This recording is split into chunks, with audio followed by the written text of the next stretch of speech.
Hello, नमस्कार दोस्तों। आज का टॉपिक है कि नोट्स कैसे बनाएं। यह क्वेश्चन किसी एक मित्र ने कमेंट सेक्शन में पोस्ट किया था, तो उसके बारे में मैं बताना चाहूँगा कि नोट्स किस तरह से नहीं बनाएं। पहले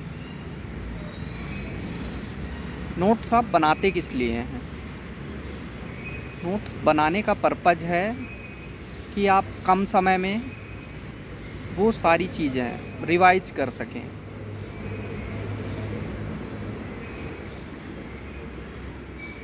आप जो उपयोगी है उस चीज़ को नज़रअंदाज ना करें, क्योंकि जब बहुत सारी चीज़ें लिखी होती हैं एक ही जगह पर, तो हम क्या करते हैं, उन बहुत सारी चीज़ों को पढ़ने के एवज में कुछ महत्वपूर्ण मिस कर देते हैं। किंतु जब हम उनसे काट छाँट कर लेते हैं और उपयोगी चीज़ों को समझ जाते हैं, तो उन्हें लिखकर अपने माइंड सेट पर बैठाने की कोशिश करते हैं। ठीक है, तो बहुत शॉर्ट पॉइंट में लिखें। मान लीजिए आप किसी सब्जेक्ट में पढ़ रहे हैं, आप माइन मशीनरी का टॉपिक है, नर्मदा नदी के बारे में पढ़ रहे हैं, लंबाई इतना इतना 13-12 किलोमीटर, 1312 किलोमीटर, गिरती कहाँ को है लिख दिए, अरब सागर में गिरती है कि बंगाल खाड़ी में गिरती है, निकलती कहाँ से है, तो ओरिजिन लिख के लिख दिए।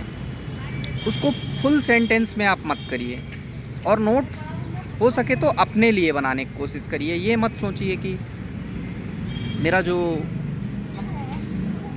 आगे की नोट्स किसी के लिए काम आए, उपयोगी हो। सबसे पहले ये चीज़ आपके लिए है, आपका यूज इसमें होना चाहिए।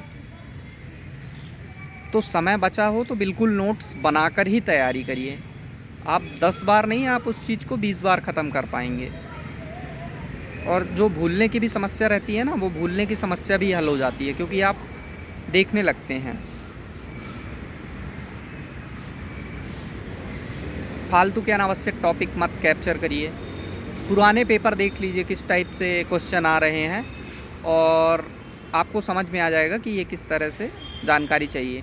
WCL में फुल फॉर्म आ जाते हैं। पिछली बार आ गया था HFL का फुल फॉर्म आया था, उसमें लिखा था हाईएस्ट फ्लड लेवल। अब स्पेलिंग में FLUID कर दिया, FLOOD कर दिया।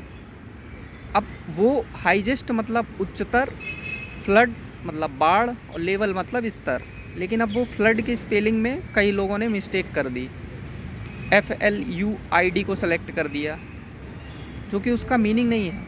बाढ़ की जो सही स्पेलिंग है FLOOD। तो बारीकियों को पकड़िए।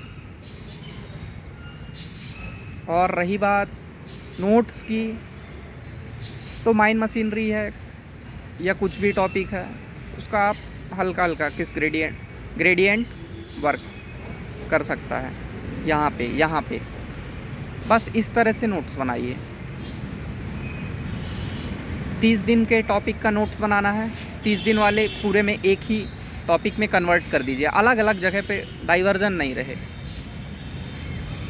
विखंडित नहीं होना चाहिए। 7 दिन के जितने हैं, 7 दिन के पोर्शन में जो जितने इंस्पेक्शन आते हैं आप लिख लीजिए। जितनी भी रिपोर्ट 30 डेज़ में भेजना है, 1 मंथ में भेजना है, उसको लिख लीजिए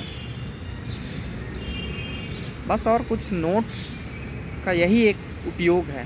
यदि आप 500 पेज की बुक पढ़ रहे हैं और उसे 70-80 पेजों में समराइज कर दे रहे हैं, यही नोट्स का पर्पज़ है।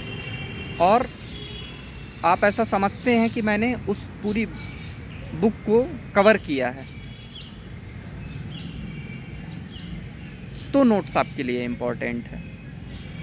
बस वीडियो को ज़्यादा लंबा नहीं करूँगा, शायद आप समझ गए होंगे। हो सके तो आप पेन का यूज़ करिए, हाइलाइटर बहुत ज़्यादा नहीं हाईलाइट करिए, लाइन खींच दीजिए। रेड, ब्लैक, ब्लू पेन इस्तेमाल करिए, पढ़ने में आसानी रहेगी। और इसी के साथ वीडियो को ज़्यादा लेंदी नहीं करेंगे। आप समझ गए होंगे कि नोट्स किस तरह से बनाएं। शायद उन मित्र को भी आंसर मिल गया होगा। वीडियो देखने के लिए धन्यवाद। और लगता है आपको कि किसी मुद्दे पर, चाहे पढ़ाई का मुद्दा हो या किसी व्यक्तिगत समस्या हो जीवन से संबंधित, तो आप कमेंट सेक्शन पर लिख कर बता सकते हैं। मैं आपकी मदद करने का भरसक प्रयास करूँगा। Thank you very much.